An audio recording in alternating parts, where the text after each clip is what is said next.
Bu artıq baş verən ikinci ölüm hadisəsidir, hansı ki hər ikisində də şəhidin yadigarı xanımı öldürülmüşdü. Çox kədərlidir, çox düşündürücüdür. Deməli mən səhər-səhər TikToka daxil olanda bu öldürülən xanımın son videosu ilə qarşılaşdım.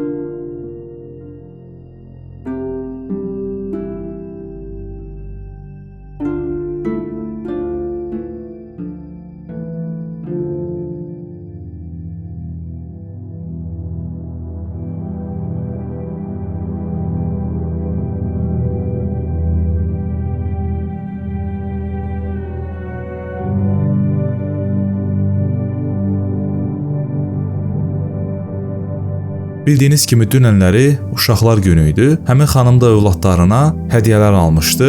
Həmin videonun şərh hissəsinə baxdım. Şərh hissəsində bir çox insan gördüm ki, bəs yazıb nə baş verib, nə olub, yayılan xəbərlər doğrudurmu? Bu tərzdə şərhlər gördüm. Yuxuluydum, çox əhəmiyyət vermədim, keçdim. Bir müddət sonra da Instagrama daxil oldum və kaş daxil olmazdım. Bu xanımın qaynatası tərəfindən öldürüldüyü xəbərini eşitdim.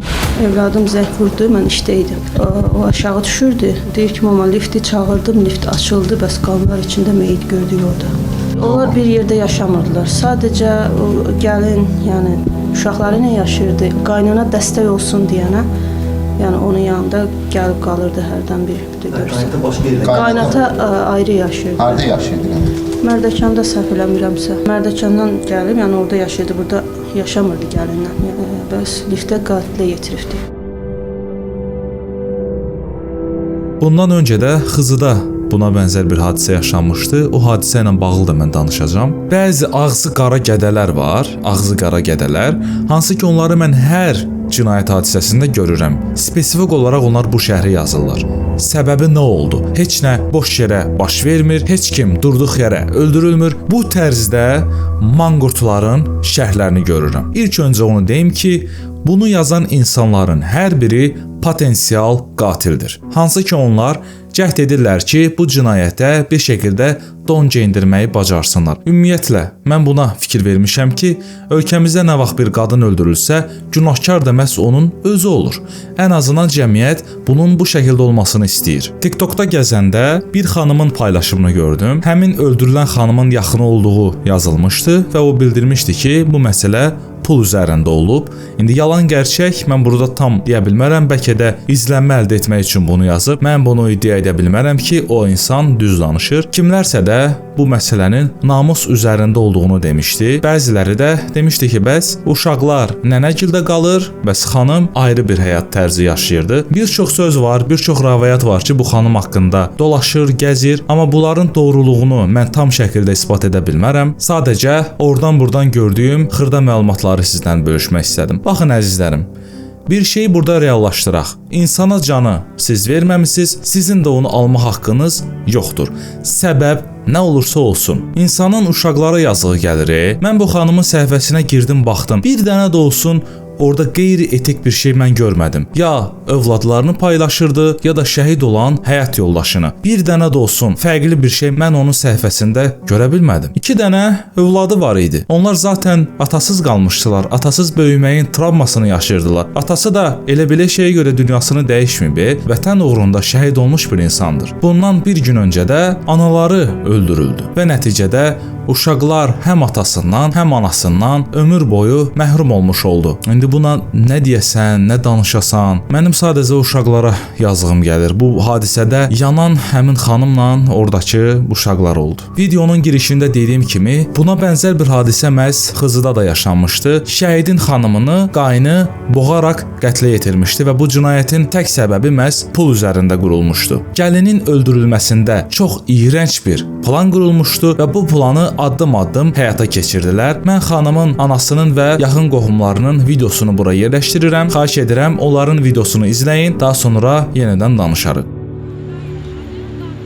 Onlar mənim uşağımın üstünə bıçaq çəkməsəydilər, mənim uşağım o evdən də çıxmayacaqdı. Mənim uşağım evdə qalmaq istəyirdi, çünki mənim balam şəhidinə hörmət qoyurdu. Onlarsa ancaq şəhidi təqdir eləyir deyirlər. Mənim uşağımı mala mülkə görə gəlib boğub öldürdü. Qaynı indi də məhkəmə zalında demək sözü yoxdur. TikTok işlətdiyi üçün çox xahiş edirəm Azərbaycan xalqından. Geçsin TikTok'unu kızımın araştırsınlar. Görsün orada TikTok ne olub. Şəhidin şəklini paylaşıb, başqa bir şey yox. Mənim balamı bax onlar öldürdü. Mənə deyir ki, gəl evimdə görüş. Mən üçün də plan qurur. Məni də öldürmək üçün plan qurur o. Ona görə çağırır məni o evə. Mən şəhidimin qəbrinin üstünə gedə bilmirəm. Ona görə gedə bilmirəm ki, mən gələndən sonra o şəhidin qəbrinə zərər verin, mənim üstümə atarlar. Mən ona görə gedə bilmirəm. Təzyiqlər eləyirlər, zülm eləyirlər ona. Qoymurlar bir dənə telefon işləsin. Yazıq uşaq. O bir ayda da özləri plan qurmaq üçün getdilər, aldılar telefon təzə, alıb verdilər əlinə ki, buna tələ qursunlar. Ay aman bu TikTok açacaq. Özləri özə şərikli qaynananı açmışdı TikTok'da. Hə, qaynata da bilirdi. Bir ayın içində tələ qurub öldürdülər onu. Kardeşimin balasını geldi kaynatası apardı. Pir bahanesini apardı uşağı. Gördüm ki kardeşim gedir, gel dedim Asım ne olub?